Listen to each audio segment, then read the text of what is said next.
All right, guys, let's check out this classic retro designed release from Seiko. This is part of their Seiko 5 Sports series.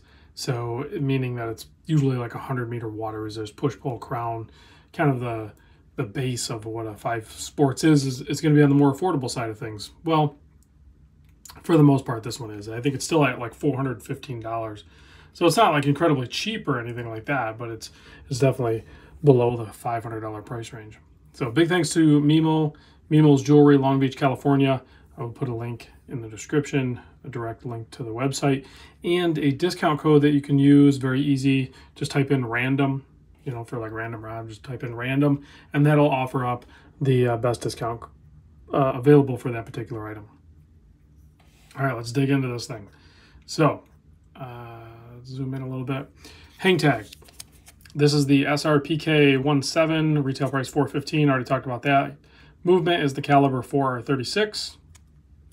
You're more than welcome to look up the details on that if you want. I'm not going to cover them. The watch is 39.5mm wide. You can kind of see that tiny crown tucked in there. The lug to lug is pretty short at only 43mm. You can see it's polished side, thin mid case with a kind of a bellied bottom and then a screwed in case back. It's only 12.75mm thick, has a hardlex crystal, 20mm lug width if you want to put a different strap onto the watch.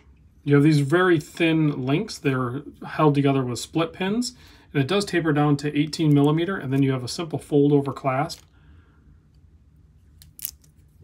Only one additional micro adjust option, but with the shorter links I think you'll be able to get a good size.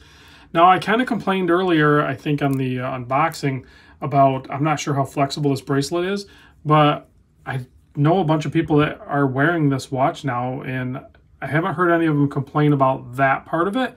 I have heard a few of them complain about it pulling your hair, and that could be just because of these shorter, tighter links. It might be a hair puller.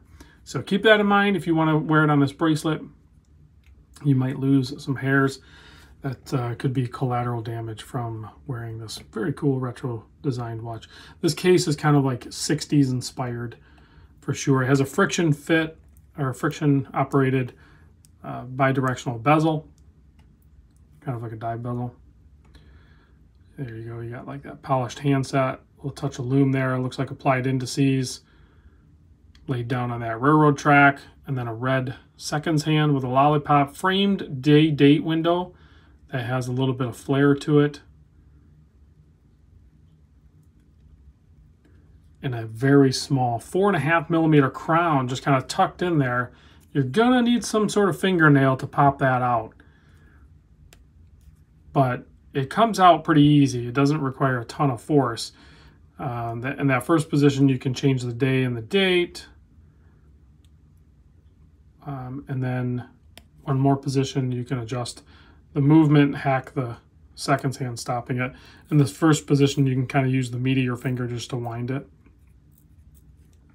The crown it's tiny, at 4.5mm and tucked inside of the case right there, but it's not impossible to operate. Here's a look at the case back. This is technically a limited edition, although there's 15,555 of these. So that's got to be one of the largest limited editions I've seen Seiko do. That is a ton of these watches made and still somehow meet the criteria of limited edition. I don't know. It's pretty wild. These are made in Japan, so that is pretty cool. Let's pop it on my 7.25 inch wrist so you can see what that looks like. And I got this little hang tag thing in the way. There you go. It's very comfortable on wrist. Again, I don't know about the bracelet, but like I said, other people have been wearing it. So yeah, it looks and wears great on wrist. You do get like kind of a weird reflection because it is like a single domed hardlex crystal, but obviously very retro inspired. So if you're digging the way that looks, then go ahead and pick one up. Let's give it a quick blast of the UV light, kill the studio lights. It's a Seiko, guys. The loom is going to be there. No surprise, just good Seiko loom. Thanks for watching. I'll catch you on the next vid.